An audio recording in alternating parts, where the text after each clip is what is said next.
জি বাংলার রান্নাঘর।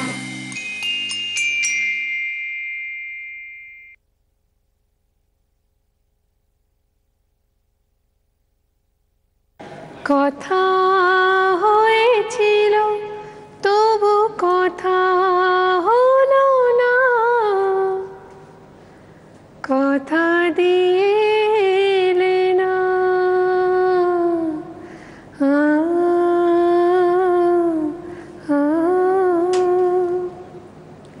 কথায় কথায় যে রাত হয়ে যায়, কি কথা রাখলে বাকি। কথা দিলাম আমি, কথা দিলাম।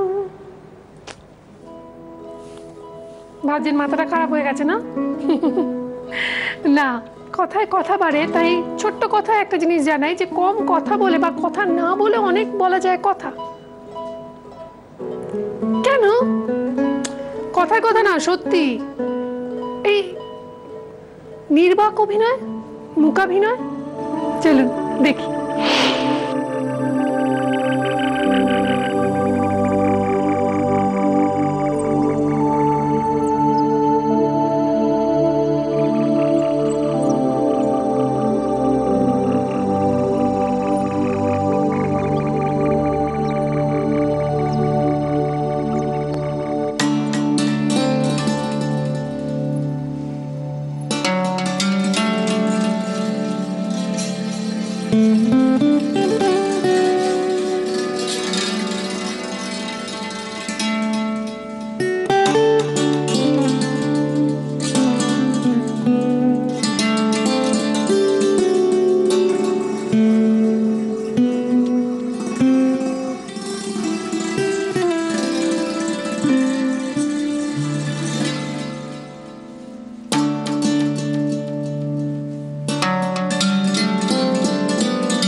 বাকরুদ্ধ, স্তম্ভিত, যার অভিনয় দেখে তার নাম সোমা।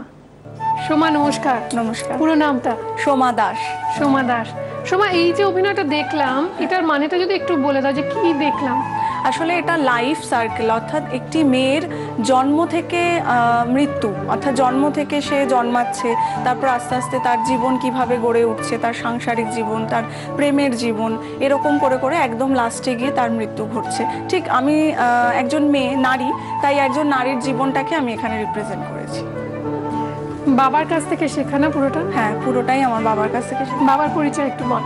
আমার বাবা হচ্ছেন প্রখ্যাত মূকাভিনেতা স্বর্গীয় শ্রী মানিক মজুমদার।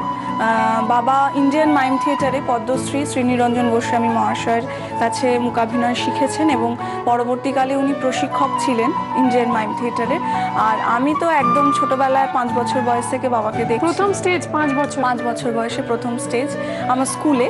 তারপরে আস্তে আস্তে আমি সাখাওয়াতে পড়তাম, সেখানেও আমাকে এই যুব উৎসবে ওখান থেকে আমাকে সিলেক্ট করে দেওয়া হয়েছিল, সেখানেও আমি পুরস্কার পাই, ডিস্ট্রিক্ট এবং স্টেট লেভেলে প্রথম হই। তারপরেই একদম ক্লাস 10 ন্যাশনাল স্কলারশিপ কবে? ন্যাশনাল স্কলারশিপ পেয়েছিলাম 2002-তে, তখন আমি বিএ পরীক্ষা দিচ্ছি সেই সময়। এবং সেটাও বাবারই অনুপ্রেরণায়, এবং মানে রীতিমতন আমাকে বাবা উৎসাহ দিয়েছিলেন যে তুমি করো, তুমি নিশ্চয়ই পাবে। আর মেয়ে হিসেবে প্রথম স্কলারশিপ পাওয়ার একটা ভীষণ আনন্দ হয়েছিল সেই সময়। সুপার ট্যালেন্টেড, এত ভালো অভিনয় করে, মুখাভিনয়, এবং আমরা তো কথা টথা দিয়ে কত কিছু বলতে পারি, কিন্তু এখানে তো কথাও বলা যায় না। হ্যাঁ, সমস্তটা এক্সপ্রেশনে, সমস্তটা বডি ল্যাঙ্গুয়েজে বোঝাতে হবে, তো খুবই কঠিন কাজ। হ্যাটস অফ টু ইউ, তুমি এত সুন্দর অভিনয় করো। I wish you all the best in that. Thank you. আমার খুব জানতে ইচ্ছে করছে যে আজকে যে রান্নাটা হচ্ছে সেটাও নাকি তুমি দারুণ করো। রান্না ভালোবাসো, নাচ গান ভালোবাসো, আরেকটা জিনিস ভালোবাসো, সেটা আমি এখনই বলছি না, একটু পরে বলবো, সেটা এখনই বলবো না, সেটা একটু ক্রমশ প্রকাশ্য। ঠিক আছে, তো কি রান্না করছে আজকে? আমি করছি, আসলে আমরা সাধারণত আমিষটা খুব বেশি পছন্দ করি, মানে কেউ কেউ, এবং আমিষ জাতীয় খাবারের প্রতি খুব নজর থাকে, কিন্তু নিরামিষটাও যে একটা ভীষণ ভালো একটা কোনো আইটেম হয়ে উঠতে পারে, সেটা কিন্তু আমি আজকে দেখাতে চাই। আমি আজকে বানাবো হচ্ছে পনির চাপ। পনিরের চাপ? পনিরের চাপ, হ্যাঁ। আমরা মাংসের চাপ খাই, আর জানো তো সিরাজের চাপ মানে ভীষণ মানে জিভে জল এসে যায়। তো আজকে আমি সেরকমই, জানি না সিরাজে হবে কিনা, সোমা যেটুকু বানাতে পারে সেটুকু চেষ্টা করবে। সোমাস চাপ? হ্যাঁ, সোমাস চাপ।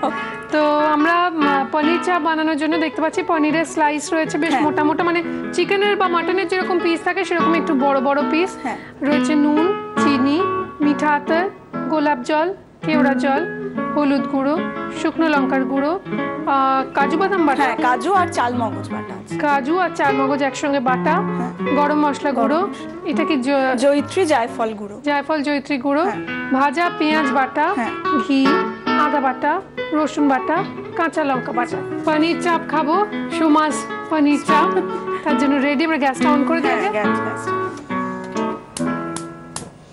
যখনই রান্না বান্না করবো, আগে যে পাত্রটায় রান্না করব সেটা একটু হিট গরম করে নেব, তাতে ব্যাকটেরিয়া যদি থেকে থাকে সেটা মরে যায়। এবং আপনার কিচেনকে যদি ব্যাকটেরিয়া মুক্ত রাখতে চান, পরিষ্কার পরিচ্ছন্ন রাখতে চান, তাহলে এক্সো ব্যবহার করুন, কেননা এক্সো ফ্যামিলি হেলদি ফ্যামিলি। আমরা প্রথমে যেটা করব, এর মধ্যে তেল বা ঘি কিছু দেব না, আগে আমরা একটু পনিরটাকে গরম করে নিই, একটু পনির গরম করব, তারপরে আমরা এটা দাও দাও। এটাতে একটু জল লাগবে, একটু জল, ওই পেছনেই রয়েছে এটা না, এটা নেব, যেটা খুশি তো এটাই।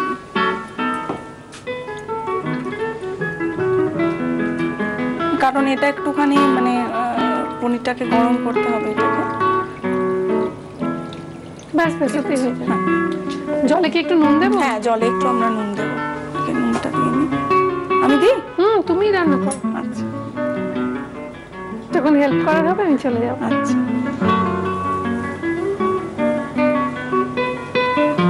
এইটুকু থাক। এবার পনিরগুলো দিয়ে দিতে হবে তো? না, তুমি দুটো দাও, আমি দুটো দিই, তাড়াতাড়ি হয়ে যাবে। আচ্ছা, হাতে নেব। পনিরে কিছু মাখানো নেই, কোনো ম্যারিনেশন কিছু নেই। এটা জলে দিলে কেন? এটা জলে দিলে একটু নরম হবে, সেই জন্য। হালকা হয়ে যাবে? হ্যাঁ, হালকা। বাহ, তো আমরা একটা কাজ করি, এটা জল থেকে তুলে নিয়ে আসি। আমাদের হাতে সময় খুব কম, বানাবো পনির চাপ। তিনি আমাদের চাপ বানাতে শেখাচ্ছেন, পনিরের চাপ। এবার গ্যাসটা অন করে এর মধ্যে কি দেব? এবারে এর মধ্যে আমরা প্রথমে ঘি দেব, এটা অন্য চামচ নিচ্ছি। ঘি পুরোটা ঘিতেই হবে তো রান্না? হ্যাঁ, পুরোটাই ঘি। এটুকু দিয়ে দেবো? হ্যাঁ, ওইটুকুই দেখি কি হবে।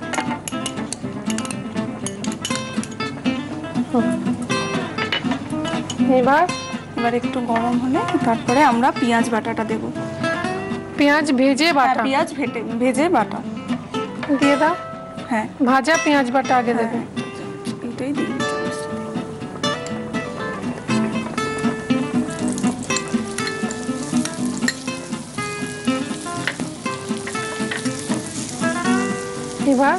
এবার এটা দিলেই ওই চাপের গন্ধটা। হ্যাঁ, চাপের গন্ধটা আর কি সুন্দর একটা সেন্ট বেরিয়েছে।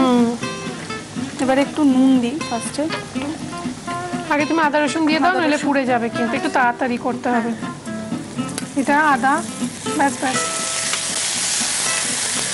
একটু রসুন দিলাম, আমরা একটু জল দিয়ে নিই।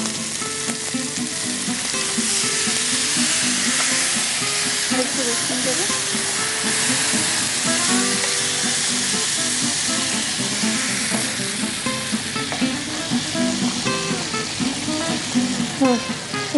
এবার কাঁচা লঙ্কা বাটা, এটা একটু অল্পই দিই। আচ্ছা, এবার কি পনিরটা অফ করে দেবো না ওটা চলবে? পনিরটা একটু দেখে নিতে হবে যে ওটা নরম হয়েছে কিনা। নরম হয়ে এসছে ওই জন্যই বলছি। হ্যাঁ, তাহলে অফ করে দাও। এবারে আমি দেব হচ্ছে হলুদ গুঁড়ো। দাও। দেখো কালারটার গন্ধটা দুটোই চলে এসছে। হ্যাঁ, কালারটা দেখতে খুব সুন্দর হয়েছে।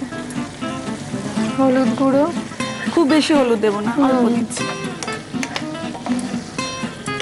এবার শুকনো লঙ্কা গুঁড়ো, এটা ঝাল যে যেরকম টেস্টে খায় আর কি। আমি অল্পই প্রথমে আর একটু দিয়ে দিই। তুমি ঝাল খাও? হ্যাঁ, আমি ঝাল খেতে খুব ভালোবাসি। বুঝতে পারলাম, অল্প দিতে গিয়ে যখন বললেন আর একটু দিয়েই দিই। এবারে আমরা দেব কাজু আর চাল মগজ বাটাটা। এটা কাজু বাদাম আর চাল মগজ বাটা, এটা পুরোটাই দিয়ে দিচ্ছি।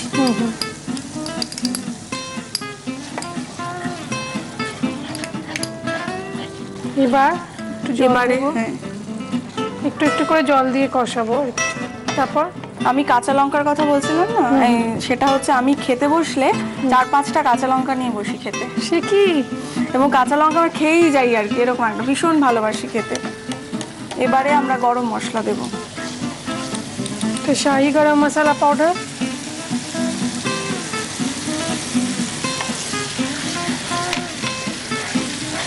বাহ। এবারে জায়ফল আর জয়িত্রী গুঁড়ো।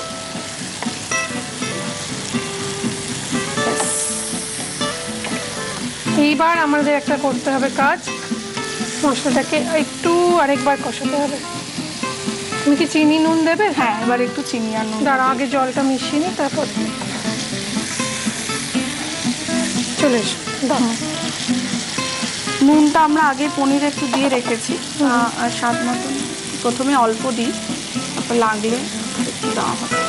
কি করে বুঝবে লাগবে কিনা? এখানে টেস্ট করতে পারবে না, যা দিতে হবে একবারই দিতে হবে। আমার মনে হচ্ছে আর লাগবে না। চিনিটা একটু যারা মিষ্টি একটু বেশি খায় তারা একটু দিতে পারে। অ্যাকচুয়ালি এখানে পেঁয়াজ বাটা আছে, তো ভেজে বাটাটা এমনি মিষ্টি মিষ্টি। হ্যাঁ, তো সুতরাং চিনিটা ও যা দিয়েছে একদম ঠিক পরিমাণে দিয়েছে, আর লাগবে না। এবারে আমরা এই যে কেওড়া জল আছে, গোলাপ, তাহলে একটা কাজ করি, এটা আরেকবার একটু জল দিয়ে কষিয়ে নিই ভালো করে। কথা দাও ভুলবে না গো, আমি তো ভুলবো না। কথা দাও ভুলবে না গো, আমি তো ভুলবো না। ভুলিনি, চলে এসেছি আপনাদের টানে, আপনাদের জন্য নিয়ে জি বাংলার রান্নাঘর, যেখানে আজকে তৈরি হচ্ছে মাটন নয়, চিকেন নয়, পনির চাপ। তার জন্য চাপের গ্রেভি রেডি। দেখুন, পনির চাপ হোক, মাটন চাপ হোক, চিকেন চাপ হোক, গ্রেভি একই, গ্রেভিটা একই। এর মধ্যে যদি চিকেন দিয়ে দেন চিকেন চাপ হবে। এবার কি করতে হবে? এবারে আমরা এই জলটা দেবো, কেওড়া জল আর গোলাপ জল দিয়ে দিই। 1 চামচ দিলাম। এটা কি? কেওড়া জল। গোলাপ জলটা 1 চামচ দিচ্ছি। অনেকে চাবে চন্দনের গুঁড়ো টুড়ো দেয়। আচ্ছা, না এখানে আমি দিইনি। এটা লাগছে না তো, এমনি তো কি সুন্দর। আচ্ছা, মিঠা আতর এবারে এটুকু। হ্যাঁ, ব্যাস 2 ফোঁটা মিঠা আতর। এবার কি পনিরগুলো দিতে হবে? হ্যাঁ, এবারে পনিরগুলো আস্তে আস্তে তুলে দিতে হবে।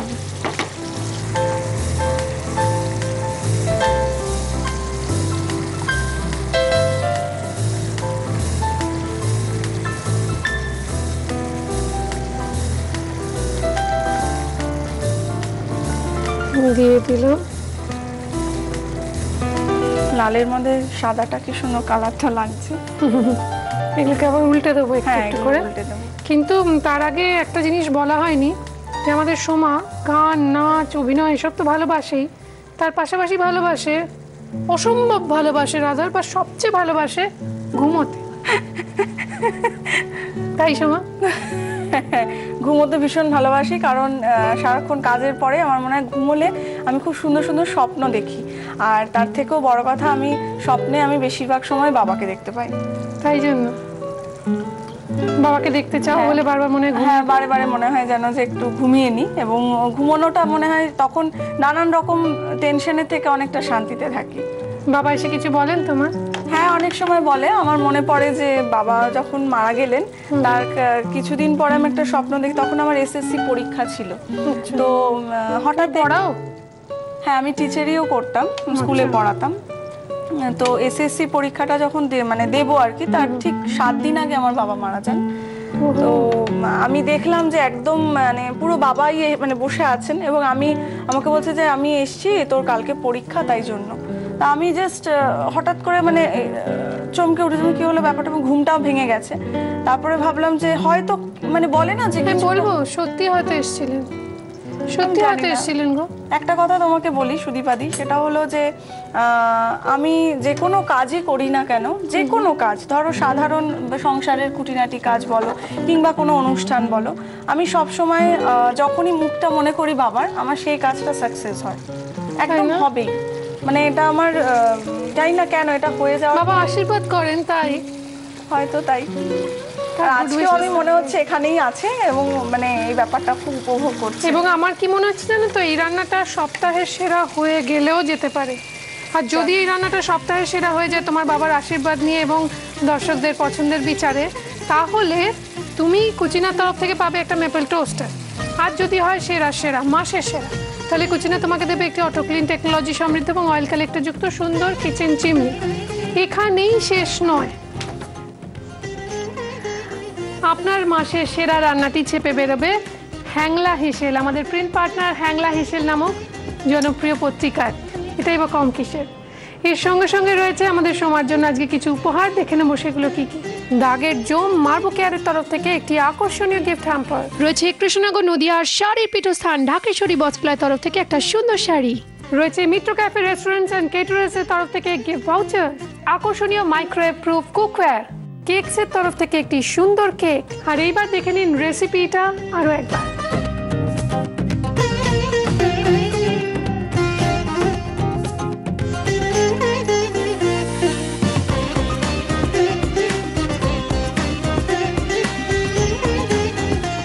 পনির চাপ বানানোর জন্য প্রথমে ফ্রাইং প্যানে জল দিয়ে তার মধ্যে নুন আর পনিরগুলো ফুটতে দিতে হবে। এরপর অন্য একটা ফ্রাইং প্যানে ঘি গরম করে ওর মধ্যে একে একে ভাজা পেঁয়াজ বাটা, রসুন বাটা, আদা বাটা, কাঁচা লঙ্কা বাটা, হলুদ গুঁড়ো, শুকনো লঙ্কার গুঁড়ো, কাজু বাদাম আর চারমগজ বাটা, শাহি গরম মশলা গুঁড়ো, জায়ফল আর জয়িত্রী গুঁড়ো, স্বাদ মতো নুন, চিনি আর পরিমাণ মতো জল দিয়ে ভালোভাবে কষিয়ে গোলাপ জল, কেওড়ার জল, মিঠা আতর আর পনিরগুলো দিয়ে হালকা হাতে নাড়াচাড়া করে গরম গরম সার্ভ করুন পনির চাপ। রান্নাঘরে আসুন, এসে আড্ডা চলে রান্না শেয়ার করুন। তার সহজতম উপায় হচ্ছে আপনার মোবাইলের রাইট মেসেজ অপশনে যান, গিয়ে ক্লিক করুন, করে RG কথাটা লিখে স্পেস দিয়ে আপনার নাম আর লোকেশন টাইপ করে পাঠিয়ে দিন 57575 এই নাম্বারে। এছাড়া চিঠি লিখুন কিংবা মেল করুন এই ঠিকানা। জি বাংলা রান্নাঘর powered by Exo dish wash bar, care of Zee Bangla, post box 9051, 71 park street, head office, Kolkata 16। Email zbangla@znetwork.com। Paneer chaap ready and soft. আহা, আমার দিকে তাকিয়ে আছে পনির, মনে হচ্ছে না, মনে হচ্ছে কতগুলো মাংসের টুকরো। মাংস ভেবে খেয়ে নেওয়া যেতেই পারে, দেখা যাক কিরকম হয়েছে। তুমি একটু খেয়ে দেখো। দেখো তুমি আগে খাও। তুলতুল করছে নরম।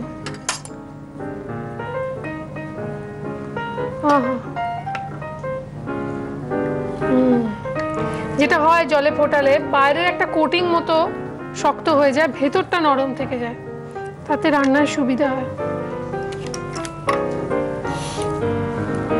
তুমি আগে খাও। তুমি খাও না, তুমি রান্না করলে। চাপ চাপের মতো খেতে হয়েছে। Thank you. You welcome.